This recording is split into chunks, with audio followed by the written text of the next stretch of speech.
Kerala NGO അസോസിയേഷന്റെ 51ാമത് branch സമ്മേളനം നടന്നു.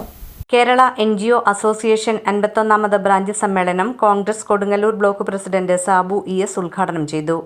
ബ്രാഞ്ച് പ്രസിഡന്റ് രാംകുമാർ അധ്യക്ഷത വഹിച്ചു. സെക്രട്ടറി പ്രദീപ് E സ്വാഗതം ആശംസിച്ചു.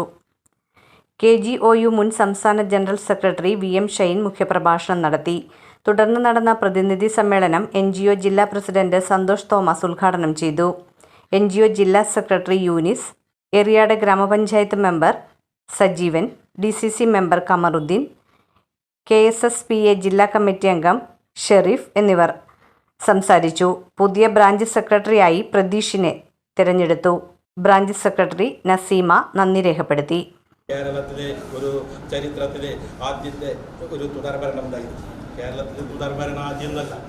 1977 അടിയന്തരാവസ്ഥയ്ക്ക് ശേഷം കേരളത്തിലെ ഒരു തെരഞ്ഞെടുപ്പ് നടന്നപ്പോൾ അന്ന് കരുണാകരൻ്റെ നേതൃത്വത്തിൽ 111 സീറ്റ് നേടി അധികാരത്തിൽ വന്നത് ഐക്യജനാധിപത്യ മുന്നണിയാണ്.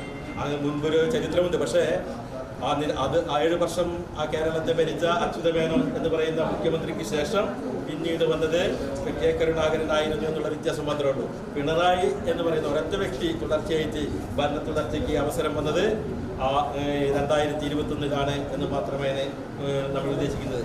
അങ്ങനെ 2021 ഭരണത്തിൽ വന്ന ആ പിണറായി വിജയൻ കാട്ടിക്കൂട്ടിയ ആ പേക്കുത്തുകൾ എത്രയോ അഴിമതികളെ ഇവിടെ പറഞ്ഞു തീരാൻ പറ്റാത്ത അത്രയ്ക്കുണ്ട്. അവസാനം അയ്യപ്പൻ്റെ സ്വർണം കട്ടുകൊണ്ട് കേരളത്തിലെ ജനങ്ങളെ വിഡ്ഢികളാക്കാൻ ശ്രമിക്കുന്ന ഒരു ഭരണകൂടം അതിനെ മറച്ചു പിടിക്കാൻ 5 വർഷത്തെ മുമ്പ് ആചാര ലംഘനം നടത്താൻ കൂട്ടുനിൽക്കുകയും അതിനെ ആചാര ലംഘനം നടത്തി